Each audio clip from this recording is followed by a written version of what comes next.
Við erum í útvarpinu á FM 89,1.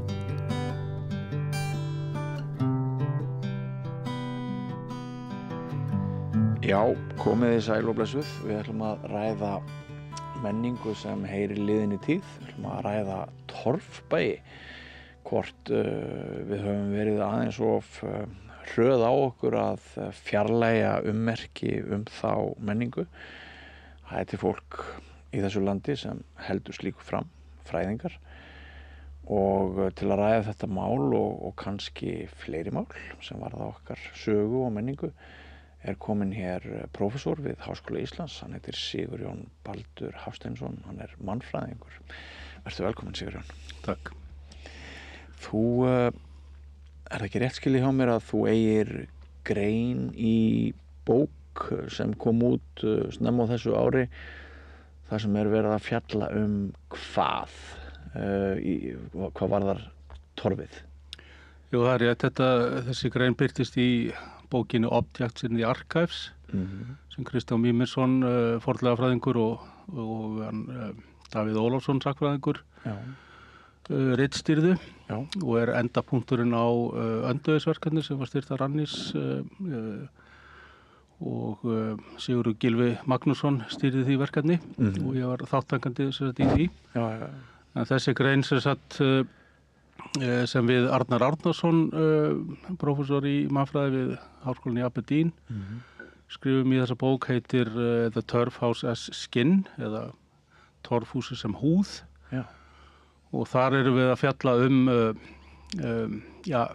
einmitt, eins og þú nefndir í inngangnum, þetta sem við tengjum svo sterkt við hinna liðnu tíð, torfhúsin. Og í greinin erum við að fjalla arkífhugtakið, hvað það þýðir og erum síðan að tengja þær pælingar við torfhúsi sem arkíf, sem einhvers konar minni þá liðna tíð, en líka framtíðina. Já. Og það sem er kannski megin punkturinn hjá okkur í þessari grein í tengslu við torfhúsin, og þá má eiginlega segja við sem að gera því skóna að þegar upp er staðið að þá stöndum við uppi með í dag torfhús, eiginlegu torfhúsin sem við þekkjum til dæmis sem eru á söfnum eða stök eins og Laufás í Eyjafirði og Grenjastaður í Þingeyjarsýslu og víðar. Við stöndum með þau í höndunum og sem ákveðnar heimildir úr arkífinu. Það eru hluti af safnastofnunum. En þegar upp er staðið hins vegar að þá, eins og við komum að greinina, þá hefur þetta ferli með torfhúsin í raun og veru orðið til þess að það hefur margt glatast. Þessi hugmynd arkíði hverju var í raun og veru breytt í minni, hverju var verið að eltast við í að breyta í minni fyrir kynslóðir og ekki síst komandi kynslóðir. Var þar uppi staðið, það var horft fram hjá ýmsu. Til að mynda má segja að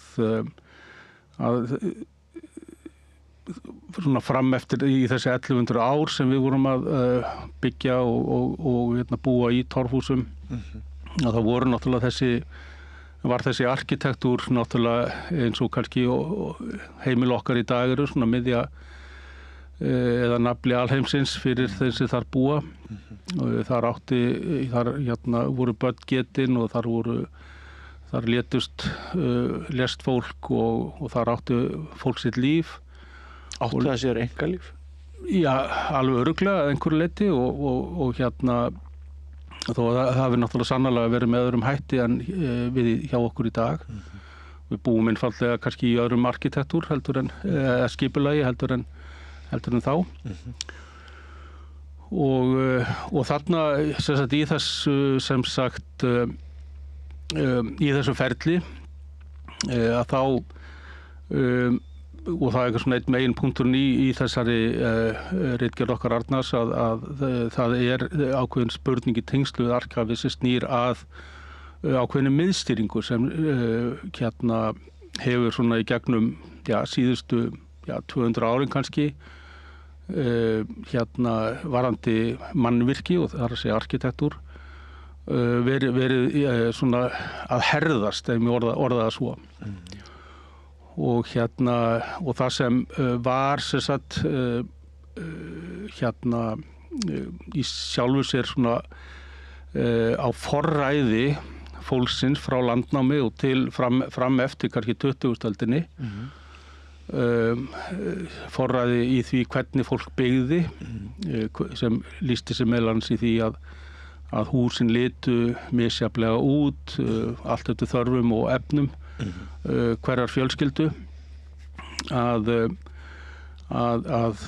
svona sá þáttur þar að segja lífsins það að dvelja í þessum húsum sinna viðhaldiði, byggja þau og svo framvegis lifa í þeim og í kringu þau hefur þegar uppi staðið í þessu vaxandi miðstýringarvaldi þegar með tilkomi ríkisins orðið til þess að sá þáttur hefur að mörguleyti fari hjá garði eða fram hjá okkur og í raun og veru orðið þetta óminni þessi amnesía sem við finnum í arkífinu. Þannig að þegar við ætlum til að ganga inn í arkífið, þú veist, eða inn í safnið, hvar svo sem það að þá erum við kannski þegar uppi staðið ekki með eins ríkulegar heimildir þetta líf og þessar byggingar og fleira eins og við kannski myndum gjarnan vilja hafa. Já. Við göngum inn í einhvers konar reglugerðar fargan. Já, svona í þessari greina þá skiptum við þessari þróun, sjálfsagt fyrir náttúrulega mjög hratt yfir sögu í svona stuttri grein.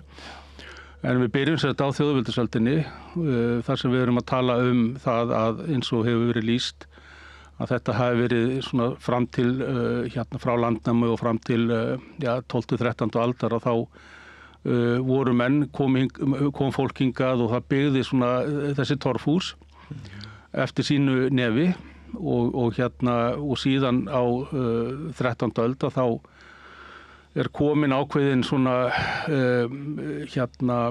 við getum sagt svona ákveðin svona vísir á ákveðinu miðstýringarvaldi. Já, þá þegar. Já, það að segja, þá erum við náttúrulega aðalega að hugsa þetta í tilviki sem sagt arkitektúrsins, húsana sem fólk er að byggja, bæði fyrir sig sjálft og einnig fyrir skepnunar. Já.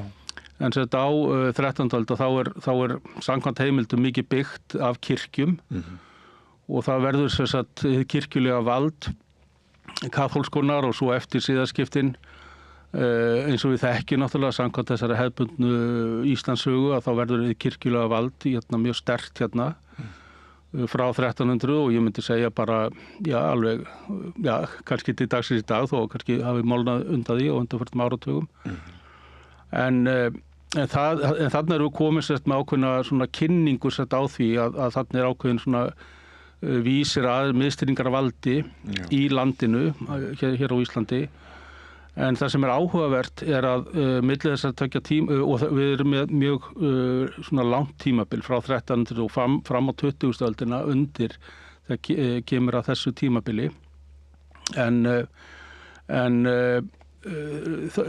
þrátt fyrir þetta langa tímabil 1000 ár pluss að þá er hið miðstýrða vald svona mjög veikburða í því að skipta sér að því hvernig í raun og veru híbýlin eru byggð. Menn voru ennþá, alveg sem menn voru kannski að gera á þjóðveldistímabilinu að byggja í raun og veru bara eins og þeir sáu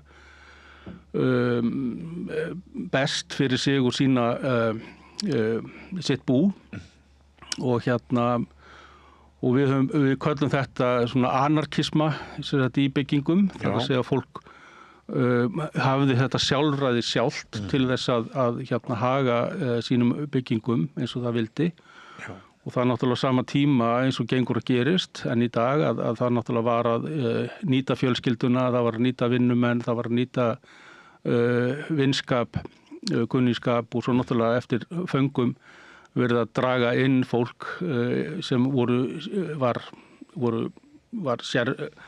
hafði sérþekkingu á svona húsbyggingum og og það var enginn sérst með öðrum orðum að segja til um það hvernig hlutinir ætti að vera, hvað þetta varðandi burðavirki og fleira. Já. Þarna byggðum menn bara á hyggjuvitinu og reynslunni og hefðunum og svo framvegis. En síðan gerist það þarna og það svona þarna í lok seinna tíðanbilsins í kringum 1900 að þá erum við farin að sjá svona við getum kallað það bara ríkisvalds hugmyndir sem eru náttúrulega miðstýringar hugmyndir þar sem sveitarfélög og við getum talað íslenskt ríki á þeim tíma sem var náttúrulega með heimastjórnin var farin að velta fyrir sér því að búa til reglur og lög sem síðan hafa mannvirkjagerð og síðan fram eftir 20. öldinni og ég myndi segja kannski fram undir 1990 að þá þessi reglugerðar laga rammi utanum mannvirkjagerð eða arkitektúr hefur ekkert annað heldur en harðnað og gert það í raun og veru að það hefur tekið, allt þetta hefur í raun og veru tekið af okkur þetta atbeina þess að gerenda hæfni sem menn höfðu áður til þess að ráða því hvernig getum við í raun og veru byggt yfir okkur. Nú þurfum við að sækja leyfi og gangast undir allskins skilmála samkvæmt lögum mannvirkjagerð og fleira sem við þekkjum öll. Við getum ekki gengið út í móa og bara að rista upp torf og dregið að okkur timbur og steina og byggt og búið þarna eins og við okkur listir. Við þurfum að samfélagið hefur í raun og veru þar að segja við höfum kallað þetta yfir okkur að þarna sé í raun og veru þetta atbeina sem við höfðum í raun og veru takmarkað. Sko, ég þá að skilja þig rétt að við höfum verið fengið að vera svona hippar í híbýla legu tilliti, svona hippar húsbyggingana ekki neitt þrýstingur, engin svona félagsleg kerfi sem eða ekkert yfirvald sem ýtir okkur í tiltekna átt. Við bara Íslendingunum líður bara ágætlega í þessari tegund af mannvirkjum vænti ég eða hvað var mikil umræða að þetta væri nú alveg hrikalegt að vera í þessum torfbæjum, þeir eru að fara að byggja önnur hús á meðan við búum þarna eða hvernig það? Já, þetta það náttúrulega eitt af því sem svo áhugavert við þennan tiltekna arkitektúr að þetta þegar uppi staðið náttúrulega mjög flókin saga og flókið samband sem fólk hefur við þessi hús í gegnum tíðina og margir þættir sem í raun og veru móta þá viðhorf og reynslu fólk af því að vera í slíkum húsum. Eitt af því sem við megum kannski ekki gleyma að frá og með kannski eftir að þjóðveldistímabilinu lýkur og vel fram á 20. öldina þá búið náttúrulega við ákveðna félagsskipan og það náttúrulega vel þekkt að svona undir, við segjum bara kannski eftir síðarskiptina þá og fram eftir að þá bjó fólk við bjöggum við félagsskipan sem var mjög svona hvað maður að kalla það svona þingandi. Gamla vistabandið? Já, það sem vistabandið kemur við sögu, það sem í raun og veru þeir sem áttu eignir í landinu og þar með húseignir 80-90% þjóðarinnar voru þeir uppi staðið bara með í kringu 10%.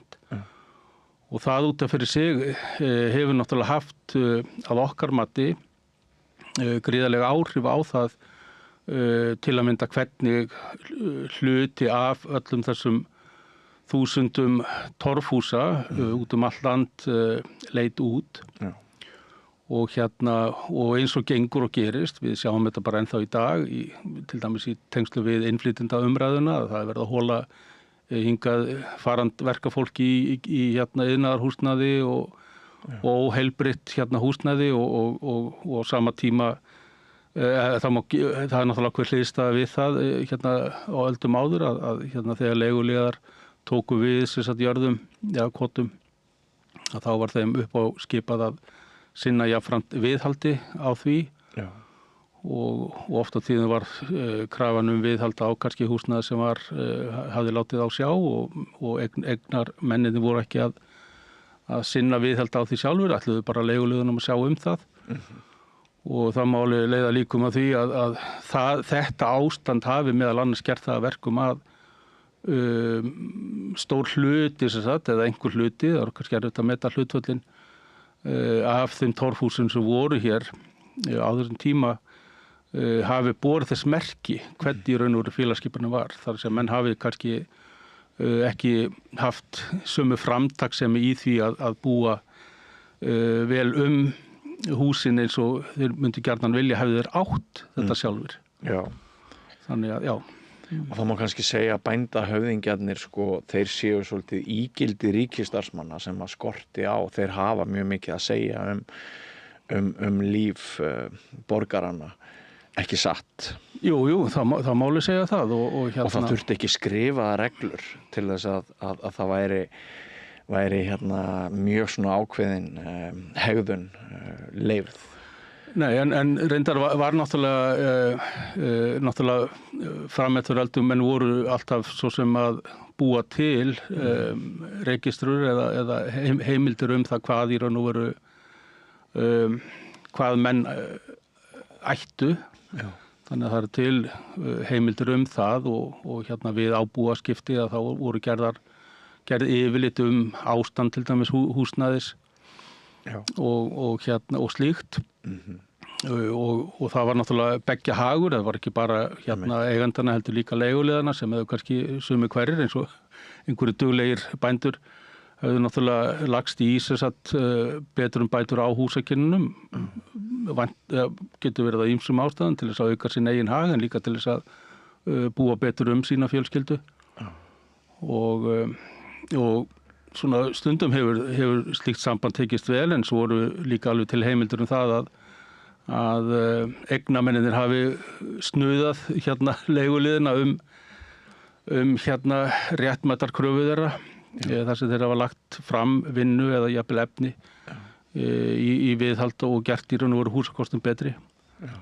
En þannig að en ég held til dæmis að ef við komum til dæmis aftur að þessari grein þá eitt mikilvægt atriði í þessu langa tímabilið þarna frá 1300 fram á 20. öldina sem við tölum að þá má segja ákveðin svona banabiti þessara torfhúsa á þessu tímabili sem í kringum lýðveldisstofnunina 44. Umræðan hversu óalandi og óferjandi torfhúsin þóttu hafði náttúrulega byrjað löngu fyrr á 19. öldinni. En þarna í kringum lýðveldisstofnunina þá ákveðin svona okkar mati ákveðin banabiti sem byggingamálaráðstefna sem var haldin lýðveldisárið 44 haustið. Og þar eru svona fulltrúar ríkisvaldsins að tjá sig með erindum mikilvægi þess að endurnýja húsakostin í landinu. Þetta þá sildir embættismenn, fólk sem hefur farið út til Kaupmannahafnar? Já, akkúrat. Þetta þá mentafólk sem komið þarna í margar stöður og eru að úttala sig það í raun og hversu mikilvægt það fyrir hið nýstofnaða lýðveldi ekki síst til þess að koma okkur inn í nútímann. Nýrri tækni, nýrri framtíð, rísa upp. Já, og að koma okkur inn í nútímann og bara í raun og veru omvenda bara snúa algjörlega við bakinu við þessum tegundum húsa. Og verður það einhver svona skömm umræðefni gagnvart fortíðinni eða? Já, hún er sannarlega við líðið þarna og endurómar á mörgu leyti margt af því sem sem hafði farið fram áratugina og undan í tengslu við þessi hús, þetta í samanburði við þá hugmyndir manna nútímann eða þannig módernisma, þá stóðust torfhúsin á engan hátt neitt samanburð við hús sem voru þá álitin svona miklar tæknilega framfarir, og þá aðalega verið að tala náttúrulega timburhúsin, ekki síst sementshúsin sem voru náttúrulega komið þá. Já. Og Fyrirgeðu, má ég aðeins skjóta inn í núna, sko, þessi torfhúsakúltúr, hélst hann miklu lengur hér í samanburði við aðra þjóðir sem sagt á Íslandi en í ríkjunum í kringum okkur? Já, það eitt af því sem gerir okkar sögu þegar kemur að arkitektúr mjög áhugaverða. Við erum til dæmis að bara tala þetta norðurslóða, við erum náttúrulega á norðurslóðum og í samanburði við byggingar hefðir eða sögu til dæmis í Noregi, Svíþjóð, Finnlandi, Síberíu og náttúrulega Norður Ameríku líka, þá voru torfhúsin þessi notkun á þessum staðbundnu efnum eins og torfi notu miklu lengur inn í 20. öldina heldur en á þessum svæðum sem ég nefndi áðan. Og það eitt út af fyrir sig gerir þetta svolítið áhugavert af hverju það var. Og þá var það helst í svona frumbyggjar eins og lappar sem voru kannski að byggja þessi svona sín torfhús, gamma hús í norður Finnlandi, Svíþjóð og Noregi. En svona smám saman hverfur þetta. Og en eins og ég segi, þetta eitt af því sem gerir okkar svona sögu svolítið áhugaverða. Og Og upp úr 1944, upp úr þessari samkomu þarna og þeim skilabóðum sem að fólk tekur með sér og fjölmiðlar væntanlega fjalla og breiða út boðskapinn, má þá segja að það verði svona bara almenn stefna að útrýma torfbæjum? Já, þar í raun og veru svona, eins og ég nefndi svona kannski banabitin á þessi torfhús og eftir þetta ár eða þennan áratug, 5. áratugina, þá ferðum alveg hríðfækkandi í landinu. Já. Og þau í raun og veru jöfnu við jörðu. Og það miður? Mér finnst það náttúrulega að vera svolítið miður og ekki síst vegna þess að eins og við sjáum til dæmis af umræðinu þá og eins í fjölmiðlum og svona öðrum heimildum að sú í raun og veru stefna sem tekin fyrir atvinna ríkisvaldsins í raun og veru án svona upplýstrar umræðu þá ef við ætlum að gera þetta á þennan hátt, ef við ætlum að ganga þannig inn í nútímann, þurfum við ekki að huga að þessari fjölbreyttu flóru sem torfhúsin sannarlega voru. En það var ekki gert. Nei. Og og náttúrulega mjög mikið þetta eins og ég nefndi í byrjun, þetta var náttúrulega nafli alheimsins fyrir tugþúsundir Íslendinga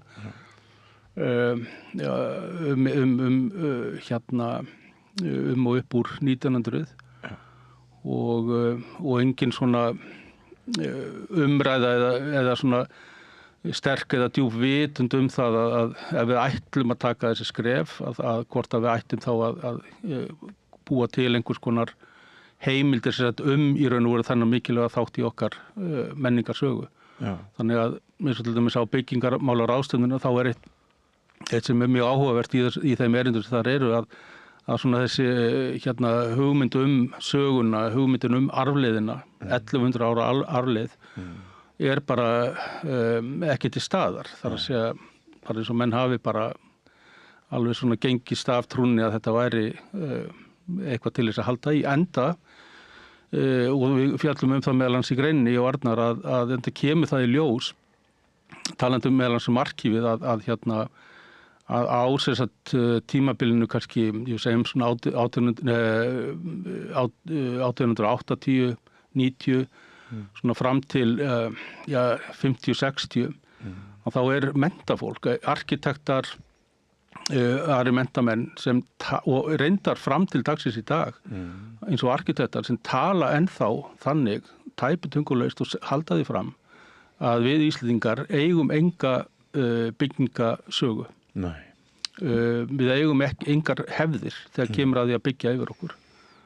Og þetta náttúrulega ekkert annað heldur en einhvers konar óminni, sannarlega kannski vanþekking á og sannarlega líka ákveðið svona ólíkt sjónarmið á það hvernig sumir fræðimenn til dæmis að líta á hið manngerða umhverfi að þarna virðist þessir aðilar að draga einhverja línu, þar að segja ef þú ert módernískur, ef þú ert menntaður í hugmyndafræði Vesturlanda með tilliti til þess hvað það þýðir að vera arkitekt, hvað það þýðir að vera að byggja, að þá dregin einhver lína við ártalið 1800 eða svo að þegar menn fóru að gangi í háskóla að læra að byggja, að þá það svona ákveðið upp af að því að vita eitthvað það hvernig að byggja og menn byggðu á einhverju viti. En fram að því, eins og menn hafa talað varðandi torfhúsinu, þá voru þetta bara, eins og sumir hafa haldið fram að þetta voru bara óvitar. Við vorum, okkar forfeður og formæður voru bara óvitar þegar kom að því að byggja arkitektúr, torfhús, fram eftir öldum. Ég held að það hafi verið Halldór Laxness, kannski misminnum mig, en ég held að það hafi verið hann sem að sagði sko að Íslendingar hefðu afsannað það að maðurinn þyrfti hús til þess að búa í. Þannig að sko hann víðsýnn og flottur og mikill náttúrulega menningarpái, áhrifavaldur, sko sem að rýndi nú í liðina tíð með allt öðrum hætti heldur en Íslendingar höfðu áður gert, var gagnrýninn og svona, að meira þess að hann með þessu þá setur hann svolítið að hann tala ansi hressilega niður til torfbæjarins, ekki satt? Jú, en já og nei, sko, hann kannski ekki alveg. Nei, ekki alveg, sko. Þetta er kannski tvíræðinni í honum. Já, en ég held að hann hafi kannski þeirra uppi staðið, þar sem ég svona hef meðal annars verið að skoða með henni Mörtu Guðrún Jóhannesdóttur, sem einmitt viðhorf Halldórs Laxness til arkitektúrs og torfhúsa sérstaklega. Að þá hafi hann þegar uppi staðið verið svona einn ötulasti talsmaður torfhúsana og kannski að einhverju leyti verið líka maður þeirra tilraunar að reyna að draga okkur fyrir sjónir að þessi sérstæða okkar og það mjög skemmtileg lýsing hjá honum í bók sem kom út, eða ritgerð sem kom út í kringu 1940 þar sem Halldór að halda því fram að Víðimýrakirkja í Skagafirði sé okkar Péturskirkja sem í Róm og og það ekki að skilja þetta öðruvísi heldur en að hann sé einhvern veginn að benda okkur á það að þessi hús eru svona okkur sannarlega sambúðin, eru sannarlega hluti á okkar fagurfræði og við eigum alveg að vera stolt af henni eins og vantilega Rómarbúar eru af sinni Péturskirkju. Þetta nú gagnlegt fyrir mig að vita, ég hef þá misskilið sko þessi ummæli hans sem háð því það svo margt sem hann sko var háðskur gagnvart að það stundu pínlítið erfitt að þýðan vita sko hvenær honum var alvara með eitthvað og hvenær hann var að tala út fyrir sig en þetta finnst mér áhugavert að heyra þannig að hann var talsmaður þess að það ekki farið svona hratt í því að útrýma þessum menningar hluta á. Já, ég myndi halda að hann hafi verið og við þekkjum það náttúrulega mörg hver að eitt af því sem Halldór náttúrulega gerði lengi framan á sinni ævi, hann ferðaðist mikið landið og bjó náttúrulega þegar hann fór landið inn í torfhúsum og og það kemur alveg ljós í mörgum af hans skrifum að hann hafi borið mjög mikilvægt skinnbragð á í raun og veru þennan fjölbreytileika og það eitt af því sem til dæmis Hannes Lárusson sem rekur Austur Meðalholt suður af Selfossi sem raun og veru svona eina, við getum kallað bara safnið að sýninguna íslenskan arkitektúr og ég hvet fólk til þess að fara þangað til þess að skoða það. En hann hefur einmitt verið að benda á einmitt þennan fjölbreytileika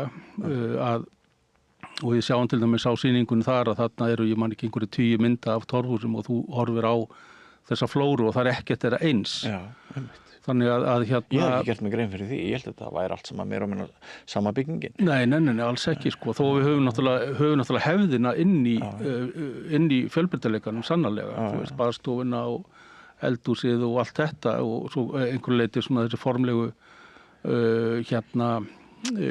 svona ytri einkenni og allt það, en þegar uppi staðið við lítum nær á þetta, þá er þetta mjög fjölbreytt og ólíkt, grunnmyndirnar eru mjög ólíkar til dæmis. Já, mörg fyrstu steinhúsana hins vegar allavega út á landi, þau eru hins vegar eins því að oft gekk bara sama teikningin. Akkurat. Mann á manni. Nákvæmlega sko. Já. Nákvæmlega.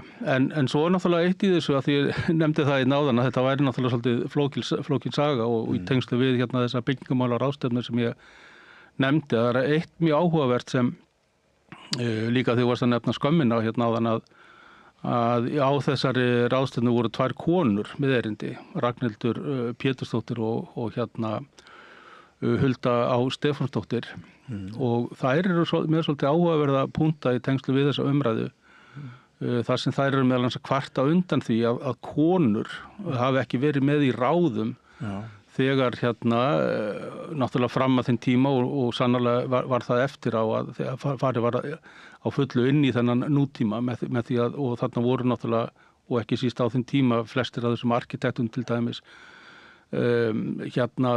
kallmenn, að þær voru þær voru sett kvarta undan því að samráði við konur og á þeim tíma var staðu konunnar heimilið, að þær hefðu ekki verið hafðar með í ráðum þegar kom að gerð skipulagi íbúða eða húsa og ekki síst sem er líka áhugavert að þessir aðilar, þessir arkitektar og fleiri hafi ekki verið að líta til torfhúsanna og þeim góðu eiginleikur sem þau höfðu með tilliti til starfa húsmóðurinnar á heimilinu.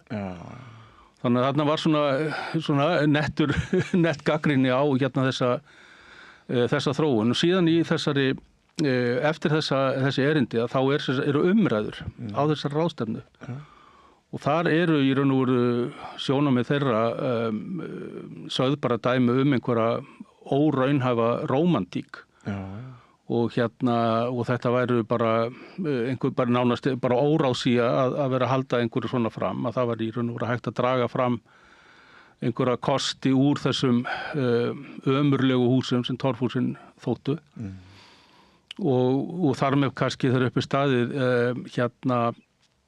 bara tekin út af sakramentinu.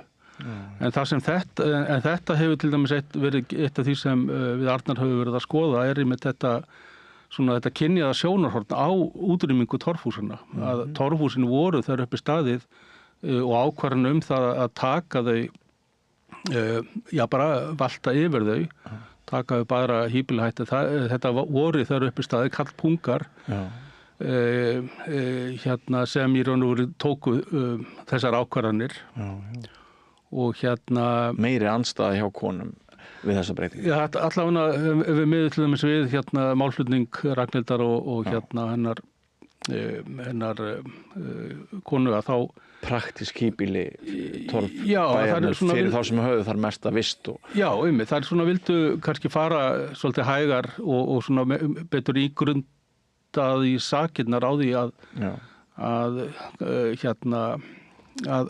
þegar verið var að tala þetta, en stöldurum aðeins við og ígrundum þetta betur og vinnum kannski saman, sem er kannski líka þegar uppi staðið eitt af því sem náttúrulega þegar uppi staðið ósögð saga þessara 1100 ára sögu torfhúsana hér á landi hvernig var þessi samvinna kynjana við byggingu þeirra búin voru og við þurfum ekkert annað en að líta bara í eigin barm að sem eigum maka, þetta yfirleitt svona þetta samvinna, hvort sem fólk að byggja eða endurnýja eitthvað í sínu húsnæði Það ekki að halda því fram eins og reyndar hefur verið haldið fram að þetta hafi eingöngu verið að forræði einhverja þá aðalega kalla við það að byggja þó þeir hafa kannski sannarlega lagt mikið að mörkum.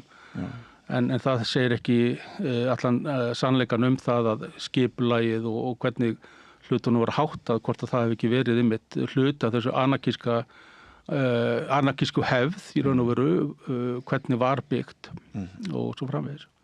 Ef það hefði ekki verið gengið svona hart fram og í rauninni á nokkrum áratugum það ekki rétt hjá mér, þá eiginlega bara það hverfa öllu merki torfbæi hér á landi. Er það ekki rétt skoðun? Jú. Ef það hefði ekki verið gengið svona hart fram í þessu, mætti ímynda sér núna árið 2025 þar sem að einhver börn í Hagaskóla vöknuðu bara í torfbæi og gengju í skólan með skólatöskuna úr torfbænum. Væri það einhvers konar sviðsmynd sem að væri bara svona upp á fjölbreytileikan áhugaverð, eða hvernig sérðu það fyrir þér? Jú, ég held að það væri bara ekki síst á nú á tímum umhverfis kreppunar að það væri bara mjög vel til fundið og væri náttúrulega mjög gagnlegt, ekki síst fyrir yngri kynslóðir að kynnast þessum í raun og veru svona snilldarhúsum á margan hátt. Þau eru kannski þegar uppi staðið ekki þessi moldarkofar eins og margir vísa til þeirra. Nei. Hvernig er loftið inn í þessum húsum? Þau voru náttúrulega alveg sannarlega í mörgum húsum léleg, en það má alveg segja að... Nú það myglan sem að... Já, en það má segja að þau hefur örugglega verið ágætt og svo má heldur ekki gleyma að öllum á venjast. Já, en hvað með svona þrifalega hlutan? Ertu ekki alltaf með einhverja mold á þér eða eitthvað? Jú, og það er einmitt það sem náttúrulega módernismin hefur meðal annars, og við erum kannski að gera okkur betur og betur grein fyrir því, hefur gengið of langt í svona hreinlætis æði og að við höfum þegar uppi staði kannski farin að búa til svona steriliseraðra umhverfi í okkar arkitektúr. Þegar uppi staðið þurfum við erum meiri kannski lífur heldur en kannski margar hugmyndir í módernismannum sögðu til við erum ekki vélmenni og við þurfum á jörðinni að halda, við þurfum á moldinni að halda, við þurfum á örvurunum að halda og og sannarlega voru náttúrulega ímynda maður sér mygla í þessum torfhúsunum, en við mögum ekki gleyma því að við erum með myglu í okkar húsum ennþá. Og ennþá er þetta stór hausverkur, með að segja færustu verkfræðingar eða arkitektar eru margir hverjir að klóra sér í skallanum yfir því hvernig er hægt að leysa það, og sumt er mögulega hægt að leysa en annað kannski í prinsipinu erfitt og kannski ekki hægt. En þarna, og þetta var kannski varandi mygluna einmitt kannski eitt dæmið svona kannski má kannski segja það tap sem við stöndum uppi með í raun og veru þeim hraða og því óðagoti og því þeirri óígrunduðu afstöðu okkar á fyrirluta 20. aldar að jafna þessi torfhús við jörðu.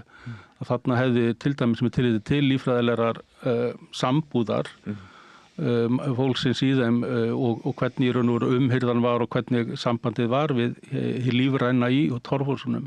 Að þekking á því hefði mögulega geta gagnast okkur í dag til þess að skilja í raun og veru til dæmis bara hvað við þurfum af örvurum eða öðrum svona lífrænum efnum inn í okkar híbýlum.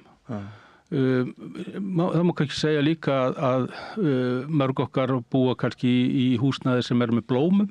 Margir eru með blómaæði og pottablóm og fleira og það er svona ákveðin má kannski segja ákveðin inngrip fólks í því, og það sannarlega eykur til dæmis örveruflóruna í þeim híbýlum og endalega er það bara mjög gott fyrir okkur en þarna var kannski voru torfhúsin kannski menn hafa kannski verið með pottaplöntu þó ég kannski þekki það ekki alveg í torfhúsunum, en svona fram eftir öldum, en húsin sjálf voru kannski með þá eiginleika sem til dæmis í pottablómunum bara í veggjónum eða í gólfunum og svo framvegis. En varðandi hreinlætið að þá hefur Sigríður Sigurðardóttir fyrir safnstjóri í Glaumbæ, hún hefur einmitt skrifað mjög áhugaverða bók hreinlæti í torfhúsum. Já. Og það ekki hægt að segja annað en að auðvitað eru menn og hreinlætið þröskuldurinn misjafn þar í torfhúsunum eins og hér í dag. Og við erum með fólk sem þrífur ekki kringu sig en verið samt líða ágætlega og svo aðrir sem eru bara katthrifnir og þá ekki bein tengsl á milli þessar ólyktar sem að til dæmis erlendir ferðamenn sem komu hingað og skrifuðu bækur eða greinar heimsóknir sína, þeir gerðu svolítið grín að Íslendingum, sumi hverjir. Eitt var það að þeir sögðu að Íslendingur legði fyrst og fremst áherslu á það í kynnum við erlendan ferðamenn að fá eitthvað út úr kynnunum sem kannski var til marks bara fátæktina eða eitthvað, ég veit ekki. En svo tala sumir þeirra þessa ólykt. Og til dæmis ég hef svolítið kannski bara í einfaldleika mínum lagt saman sem sagt torfhúsin, þær aðstæður og fengið út innbyggða ólykt og óþrifnað af því að maður elst upp við neikvætt viðhorf gagnvart torfhúsunum. Ég fæddur 1965 og pabbi, hann fæddist hann ólst upp í Torfbæ. Hann var nú ekki með neitt rosalega jákvætt viðhorf gagnvart Torfbænum, en samt hann var ekki með neikvætt viðhorf. En eins og þú hefur verið að tala þá held ég að ég held að það sé svona utanakomandi, þá fái ég við í að mér alls konar upplýsingum að þeim beint að mér sem að leiða til þess að viðhorf mitt til Torfbæinn er neikvætt, eins og sannlega flestra annara Íslendinga á mínum aldri. Og til dæmis þetta með óþrifnaðinn og ólyktina, var það bara tengt einhverjum öðrum venjum Íslendinga en endilega húsakostinu? Já, ég myndi halda það og svo þetta tengist náttúrulega líka hugmyndum loftgæði og náttúrulega menn voru kannski ekkert að menn höfðu með öðrum orðum svona aðra hugmyndir loftgæði. Já. Og en í dag kýrna náttúrulega notaðar til þess að hita upp. Akkurat og þannig að svona þegar kemur að þessari lyktar menningu að þá þetta er náttúrulega þegar uppi staðið svolítið flókið og það sem kannski það sem menn kannski halda að sé ólykt til dæmis af kúm eða kúamíkju sem kannski hefur í þeim bæjum það sem kýrnar voru nú ekki langt frá, hvort sem það er undir baðstofu loftinu eða einhvers staðar annars staðar í Torfbænum. Að þegar uppi staðið þá það ekki endilega, fólk getur sagt kannski að ímynda sér að það hefur verið ólykt en auðvitað náttúrulega hafa menn vanist þeirri lykt sem var. En núna hafa til dæmis rannsóknir sýnt fram að það sem kúamíkjan til dæmis gefur frá sér hefur þegar uppi staðið mjög jákvæð áhrif á fólk, þar að segja andlega heilsu þeirra. Já. Og þannig að það út af fyrir sig þó að það sem við skilgrunum eitthvað sem ólíkt í dag hefur ekki endilega verið ólíkt og þar með slæmt. Þannig að þetta er mjög svona málum blandið og Já.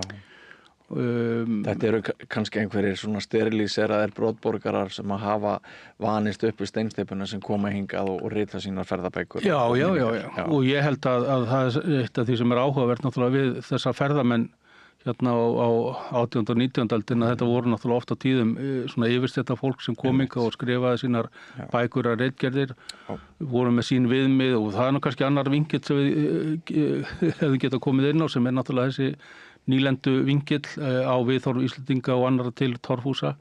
En ferðamennir höfðu náttúrulega þessa yfirstættalegu sín á þetta húsnæði og tala nú ekki eða voga sér inn í húsin með allri þeirri ólíkt sem þar var að þeim fannst. Þeir skrifuðu þessu hús, mörg hver sem óalandi og óferjandi, sem bara kanínuholur og notuðu mjög svona sterkar svona náttúrulegar dýralegar líkingar, samlíkingar þessi hús og þetta hefur náttúrulega smitast náttúrulega til okkar Íslendinga, menn þótti okkur sveið. Já, okkur sveið alveg undan þessu og og bjóð til kannski einhverja minnumáttarkennd og skömm sem sagt á þessum húsum, þannig að þetta voru óþurfta menn, þessir ferðamenn sko, sem þarna komu og já, þannig að og því miður kannski tóku náttúrulega margir menntamenn upp þessi sjónarmið, voru að endurprenta þetta í blöðum árum og áratugum saman og þetta náttúrulega smám saman hefur mótað náttúrulega viðhorf okkar sjálfra til þessa arkitektúr. Já. Og og náttúrulega á sínum tíma við upp á 20. aldar að þá sem sagt þetta orðið svo kveður svo ramt að því hversu viðhorf sterkt að það virðist engum hafa í raun og veru nema þá einhverjum kettlingum, eins og ég nefndi áðan, fundist að það ætti svona aðeins að saldra við og íhuga betur hvað þau höfðu fram að færa. Já, sína rannsóknir þínar sem sagt að því ég tók áðan dæmi krakka sem að vakna í torfbænum og labba í Hagaskóla á morgni, ef það væri veruleiki. Sko, við vorum til dæmis með braggamenningu hérna og hún var svona stéttatengd, það þótti ekki gott að vera alveg upp í bragga. Það var við höfum tengt það ávísun á verri heilsu og vondan efnahag. En voru, ef við berum til dæmis saman Gisinn bragga og torfbæ, myndirðu skipa torfbænum ofar í svona, hvað var þar heilbrigði og hollustu heldur en? Ég held að ég held einmitt að þessi stigveldis hugsun sko varandi húsnæði sé svolítið hættulegt og hafi gert okkur mikinn ógreiða og þar á meðal orðið til þess að torfhúsinu var útrýmt. Þetta voru náttúrulega til braggar sem voru mjög bara fínir og fólk hefur lýst því sjálft og Eggert Þór Bernharðsson sagnfræðingur hefur til dæmis talað það í sínum ritum braggana. Þannig eitthvað af því sem við erum að tala torfbæina og líka við braggana. Já, sannarlega og það kannski í mitt hluti af þessum viðmiðum sem getum alveg kallað svona evrópskar hugmyndir arkitektúr og þar sem stigveldispælingar eru hluti af þessari módernísku hugmyndafræði líka.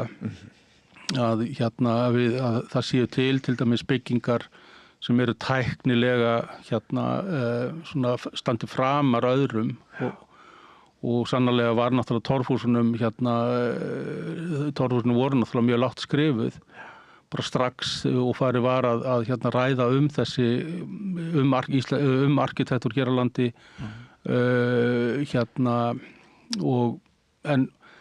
og meiri segja Sigurður Guðmundsson málari sem stofnandi Þjóðminjasafnsins að hann talaði til dæmis íslensku torfhúsin sem svona almennt sem íslensk svíneri. Já. Og en á sama tíma bara svona ákveðið skinnbragð það að einhverjir hlutir úr þessum húsum þyrfti hins vegar að varðveita fyrir komandi kynslóðir og var að varðveita vindskeið af byggingum sem útskurði og eitthvað fleira. En hann var samt sem áður, við getum sagt bara gegnsýrður af nýklassísku hugmyndum í arkitektúr, þannig að var menntaður í Kaupmannahöfn, kemur til Íslands á 7. áratug 19. aldar og metur raun og veru þennan íslenska arkitektúr með formerkjum nýklassíkurinnar og það einmitt það sem aðrir gerðu fram eftir að svona þessi viðmið úr svona, það kemur að arkitektúr byggðust ekki á því að horfa til jákvæðra eiginleika og góðra eiginleika torfhúsina heldur fyrst og fremst að ég getur kallað bara flytja inn hugmyndir frá Evrópu það hvernig ætti að horfa á arkitektúr og hvernig þetta þar með stigveldisræðanum og eftir hverju samkvæmt því að sækjast eftir.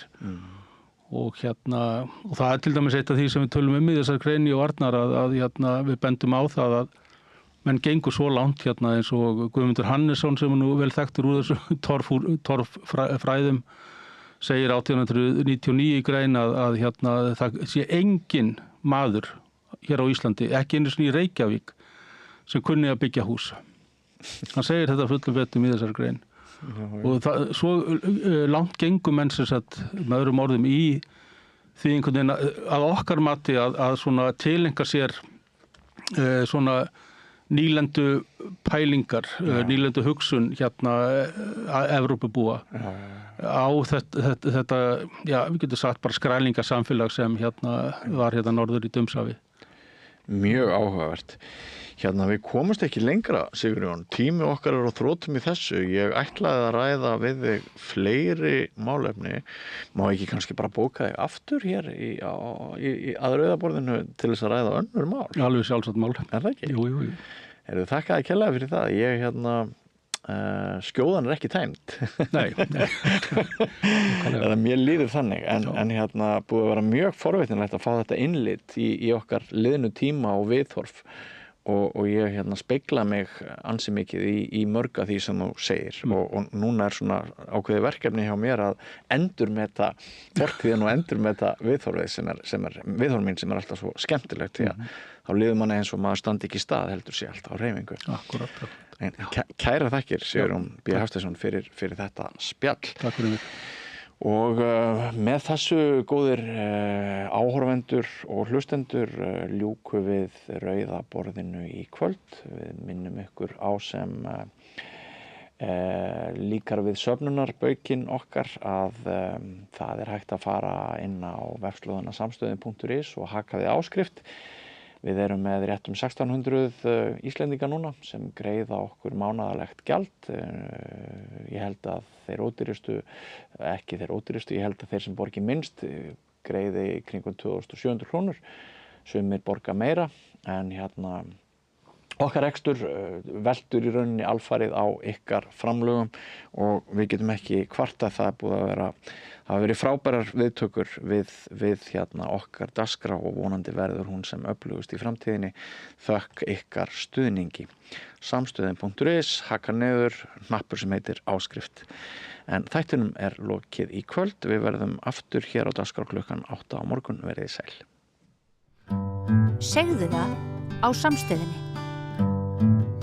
Samstöðin er í eigu hlustenda, áhorfenda og lesenda. Sláist í hópinn og gerist áskrifendur.